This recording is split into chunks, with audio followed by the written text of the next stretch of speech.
जालना जिल्ह्यातील बदनापूर तालुक्यातल्या अकोला या गावामध्ये काल सायंकाळच्या सुमारास एका शेतकऱ्याच्या ऊसाला आग लागल्याची घटना घडली होती आणि त्यामध्ये या शेतकऱ्याचा संपूर्ण जो या ठिकाणचा ऊस आहे तो जळून अक्षरशः खाक झालेला आहे। आपण जर या ठिकाणची दृश्य बघितली तर अजून सुद्धा या ठिकाणी धुराचे जे लोट आहे ते आपल्याला पाहायला मिळत आहे।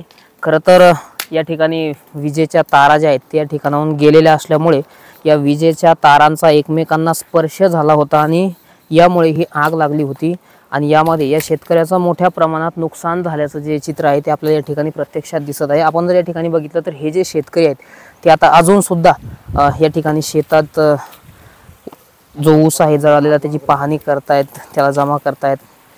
संपूर्णपणे ऊस जो आहे तो जळून खाक झालेला आहे। थोडा सुद्धा ऊस जो आहे तो शिल्लक या ठिकाणी उरलेला नाहीये। पूर्ण ऊस जळून खाक झाल्याचं चित्र जे आहे ते आपल्याला पाहायला मिळत आहे। नेमका काय प्रकार होता आपण या शेतकऱ्याशी संवाद साधण्याचा प्रयत्न करूया। मला सांगा, काय नाव तुमचं? माझं नाव मदन विष्णू गीते। काल शॉर्ट सर्किट झाल्यामुळे इथं कोण नसल्यामुळे इथं बाजूला कुपाट पेटल्यामुळं ऊस आता आला, डायरेक्ट ऊस चितून गेला। तर ठिबक करेल होतं, मग कोणी झाडं असताना ठिबक जळून गेलं, पाईपलाईन जळून गेली, जळून गेला। लाईन नसल्यामुळं आम्हाला इस्ताने आलं। साधारण किती रुपयांचं आर्थिक नुकसान तुमचं झालं? तरी माझं लाख 1.5 लाखाचं नुकसान झालेलं आहे। हां, आता काय मागणी? मागणी आता हीच शॉर्ट सर्किट पंचनामा वगैरे करून सनी नुकसान भरपाई तेव्हा आम्हाला। बरं, इतर पिकांना काही धोक्यापासून पोहोचलाय का? हां, मग ज्वारी गेली, मक्काला वरपळी, बाजरी पण ही झाली। त्याच्यामुळे आगीमुळे वरपळून गेली, काही आंब्याचं झाड, काही जांभळीचं झाड आणि झाडाचं नुकसान फार झालेलं आहे। बरं, शॉर्ट सर्किटमुळे ही आग लागली, नेमका काय प्रकार झाला सांगता येईल का? महावितरणच्या अधिकाऱ्यांसोबत तुमचं काही त्यानंतर बोलणं झालं होतं? नाही, बोलणं नाही झालं आमचं त्यासोबत। त्यानं फोन लावले, फोन उचलले नाही, काल लाईन बंद केली नाही, फोन लावले त्यानं, फोनच नाही घेतले त्यानं। याच्या आधी 2 वेळेस डायरेक्ट जे ना, तर इथं फार मोठा धोका आमच्या गावाला, नेहमी धोक्याचा त्यानं ताळा झोळे जसं तरी वाया हल्लं। पहिल्या वेळी 2 वळ्या याच्यातल्या, हा, वळ्या बोस मागच्या वर्षी पण असं झालं तारामुळं। आणि आता काय झालं, त्याला त्याची काही उपाययोजना करायला पाहिजे ना।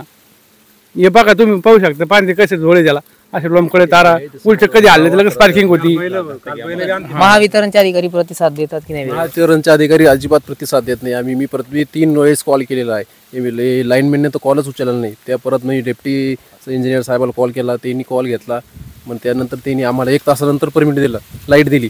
त्यावेळेस थोडीफार आम्ही आटोक्यात आणण्याचा प्रयत्न केला, पण वनवा इतका पेटलेला होता की त्याला रोखू शकत नव्हतं कोणी आम्ही।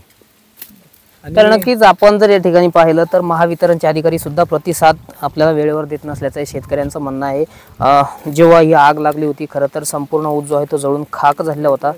संपूर्ण ऊस खाक झाल्यानंतर ही आग कुठेतरी नियंत्रणात आलेली आहे। आपण जर या ठिकाणी बघितलं तर या सुद्धा झाडांना या आगीमुळे धोका पोहोचलेला आहे। आसपास जी ज्वारी आहे, मक्का आहे आणि बाजरी आहे, हे जे उन्हाळी पीक आहे हे सुद्धा होरपळ्याचं चित्र जे आहे ते आपल्याला या ठिकाणी पाहायला मिळत आहे। मोठं आर्थिक नुकसान या शेतकऱ्याचं झालेलं आहे। आपण जर या ठिकाणी बघितलं तर अजून सुद्धा या ठिकाणी धुराचे लोट सुरू आहे आणि हे शेतकरी अजून सुद्धा पाण्याचे फवारे त्यावर टाकून हा पूर्णपणे आग जी आहे ती विझवण्याचा प्रयत्न करतायत।